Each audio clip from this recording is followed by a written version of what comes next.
Como eu também falei, né, Alex? Vamos lá, vamos falar de Aliança Sonae também, que aliás a gente teve aqui, né, com a companhia esses dias, né? Teve recomendação também de compra elevada aí pelo Bank of America, né, com o preço-alvo a R$ 33. Podemos dizer então, né, já que voltamos à normalidade, atividade para a Aliança Sonae, aliás, a gente falou inclusive sobre isso na entrevista. Se você perdeu a íntegra dessa entrevista, volta aqui na nossa playlist para poder acompanhar aí tudo que a gente conversou sobre a companhia, né, com a companhia. E eles falaram exatamente isso, né, que eles voltaram realmente aí já a níveis, na opinião deles, pré-pandemia, né? Débora, acho que não só, né, Aliança Sonae, Multiplan, mas a própria Iguatemi também, BR Malls, todas as operadoras de shoppings, né, do Brasil, que isso reflete muito no dia a dia, né? Ou seja, que eu sempre falo, né, aquela famosa análise presencial, a gente consegue observar muitas pessoas querendo voltar a comprar, né, ou seja, almoçar no final de semana, né, até mesmo no dia a dia, durante, né, horário de almoço ali no trabalho, utilizar, né, os espaços físicos, trocando ali, claro, né, de uma certa forma dos canais digitais, né? Então tem um grande argumento, né, com esse avanço da vacinação, traz, né, um número, né, operacional da companhia que reflete os números financeiros da Aliança Sonae, tá? Então isso que a gente vai falar um pouquinho agora, destrinchar um pouquinho mais esses números para você entender um pouquinho mais sobre os números do segundo trimestre da Aliança Sonae, tá? Então a gente tem aqui até mesmo a foto do Shopping Leblon, que também pertence aos ativos, né, da Aliança Sonae. Então vamos lá, tem aqui os snapshots, né, do resultado do segundo trimestre. Receita líquida, né, 186,9 milhões de reais, né, lembrando, né, Multiplan representou ali um resultado de 190 milhões de reais, claro, né, essa comparação, né, de um ativo com o outro no segundo trimestre, tem que entender a relevância de quantidade de ativos, tem que fazer alguma conta, tá, não é só o número bruto, mas a gente sempre traz aqui alguns números com os peers. A gente está falando aqui também principalmente o NOI de 141,7 milhões, EBITDA 126,6 milhões e também fluxo de caixa. Tá? A gente está falando aqui de 82,7, tá? Lembrando, pessoal, só para a gente lembrar, tá? A relação de EBITDA também sobre dívida líquida, também a gente vai comentar um pouquinho sobre isso, é um ponto muito interessante, tá? Então, receita líquida também a gente consegue comentar bastante em relação a essa alta, ou seja, ó, lembrando aqui, segundo trimestre, 41,9 milhões, agora 186,9 milhões. No segundo trimestre de 2019, ficou em 221,1 milhões de reais, tá? O NOI também cresceu muito, assim como o EBITDA, fluxo de caixa ajustado. Por que a gente está falando isso? Segundo trimestre, de novo, né, foi um resultado muito ruim para as empresas de shoppings. Agora a gente está vendo um cenário diferente, até mesmo se igualando, né, ou até próximo do nível pré-pandemia com o segundo trimestre de 2019. Tá? Ainda tem, né, uma vertente de crescimento. Tá? Taxa de ocupação, né, como a Débora comentou, né, chegando à próxima a 100%, a gente está falando aqui também a 95,4%, contratos assinados também, ou seja, o time comercial, né, pegando novos contratos, né, ampliando ali novos lojistas, mix de clientes, ou seja, enchendo as lojas, né, diminuindo vacância e inadimplência, 133 contratos assinados. Tá? Lembrando que lá na pandemia somente 27 contratos, olha o tamanho do crescimento do time comercial também. Desempenho de vendas, tá? Vendas totais comparado com 2019 e 2021. No portfólio da Aliança Sonae, tá? A gente está falando de 96,8% em julho. No norte, a gente está falando de um crescimento de 114,5%. Rio de Janeiro, 91,6%. Está falando somente de junho, tá?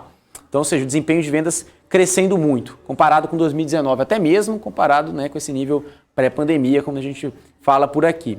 Fluxo de caixa, perfil da dívida, aí sim eu falei que eu ia comentar um pouquinho mais sobre isso, né? O que nós temos aqui de fluxo de caixa. A companhia tem um caixa de R$1 bilhão, um pouquinho, né, de R$1 bilhão. A gente tem aqui alguns números como dividendos, 60 milhões de reais, recompra de debêntures, né, 57 milhões, aquisições, né, também 319 milhões, CAPEX, né, investimento 56 milhões e também temos geração operacional de caixa, 192 milhões de reais, tá? Então, por isso que a companhia saiu de um caixa no quarto tri de 1,3 bilhões para R$1 bilhão, tá? Nesses efeitos aí, principalmente aquisições, tá? Custo de dívida e alavancagem, né? Alavancagem 1,8 dívida líquida por EBITDA, tá? Multiplan, para quem lembra, 1,99 vezes. Então, né, o setor ali, né, tradando ali basicamente dívida líquida por EBITDA no histórico, né? Ou seja, aí quando a gente fala do histórico do segundo trimestre de 2021 em linha com o mercado, tá? Perfil da dívida, maior parte aqui CDI, né, 62%. Pré-fixado, a gente está falando de 21% e inflação de 16,4%. Tá? Esse é o perfil da dívida da companhia. Então, se a inflação subir, consequentemente, na menor parte é afetada. Também a companhia se protege ali também, né, com aumento de juros, né, com pré-fixado e também no CDI, né, que é a maior parte da dívida, se o juro subir, né, a companhia está sendo diretamente afetada com a subida de juros, quando a gente fala de taxa básica de juros, a Selic. Tá? Inadimplência e PDD, né, ou seja, Provisão de devedores duvidosos, a gente está falando aqui de 8,4% PDD sobre a receita líquida agora no segundo TRI, lembrando que lá no segundo TRI de 2020 chegou a bater 11,3%, 12,1% ficou o maior indicador ali no primeiro trimestre de 2021, inadimplência líquida 7,8%, lembrando que junho de 2021 ficou em 0,5%, tá? Então, ou seja, esse indicador, mesmo que esteja alto comparado com o segundo trimestre, nos últimos meses, né, que encerram ali o segundo trimestre, ficou em patamares muito baixos, tá? Isso que a companhia quer passar para o mercado. E ESG, eu acho que é um ponto interessante, projetos sociais e ambientais, né, destaques aí no primeiro semestre, foram mais de 420 mil pessoas impactadas, né, beneficiadas, com mais de 340 projetos no Brasil todo, tá? A gente está falando Pará, Amazonas, Goiás, São Paulo, Rio Grande do Sul, Rio de Janeiro, Espírito Santo, Minas e Bahia, onde tem os portfólios da Multiplan.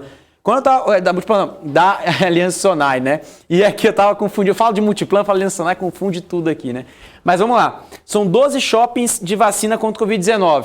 Lembrando que eu estava falando anteriormente, né, também sobre, né, os shoppings da Multiplan que ofereciam isso. Também a Aliança Sonai também oferece. Né, muito bom para a população como um todo e também para o shopping. Por que é bom para o shopping se oferecer para vacinação, né, oferecer ali os seus ativos, o seu estacionamento, a sua área ali, né, livre para fazer essa vacinação? Porque justamente o cliente que entra dentro de um portfólio, né, para fazer uma vacinação, consequentemente tem uma possível chance dele consumir do local, seja tanto um almoço, enfim, determinado de produto, né, seja comprar alguma roupa, enfim, comprar qualquer ativo, comprar qualquer produto que é vendido no shopping, aumenta uma recorrência. É um argumento, né, de trazer, né, o consumidor, o lojista para dentro do ativo. Né? Então isso é bom também, claro, para a sociedade, né, para os governadores também, que tem mais opcionalidades, né, de locais para distribuir vacina, e também foram mais de 280 mil pessoas vacinadas, né, beneficiadas com essa ação social de pandemia, tá?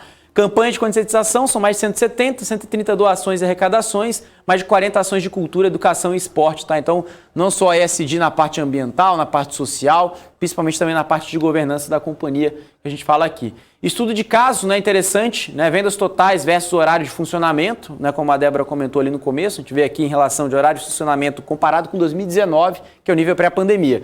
92%, ou seja, falta 8% ali para ficar no 0 a 0, né? Ou seja, para ficar realmente 100%. Percentual de vendas totais, né, do share comparado com 2019, também 92%, ou seja, muito pouco ali para zerar, ou seja, para chegar no break-even ali do nível pré-pandemia, tá? Esse estudo de caso é interessante. Agora a gente vai destrinchar um pouquinho sobre regiões, né, Norte e Rio de Janeiro. Rio de Janeiro está próximo ali de 96%, já está 100% de horário de funcionamento. E olha no Norte. O Norte está crescendo muito, né? 100% já também, em relação de vendas totais, já até ultrapassou, ficou em 115%, né, em relação a 2019. Então é um lado muito interessante, tá?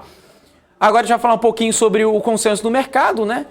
164 milhões de EBITDA, né, que reportou em segundo TRI, o mercado espera 149 milhões de EBITDA no terceiro, ou seja, uma queda comparada ao segundo TRI, mas uma alta comparado, né, ao segundo TRI, mas o quarto TRI espera-se 96, depois espera uma alta para 198 milhões de EBITDA já no primeiro trimestre de 2022, e no segundo TRI de 2022 o mercado espera 190 milhões de EBITDA, tá?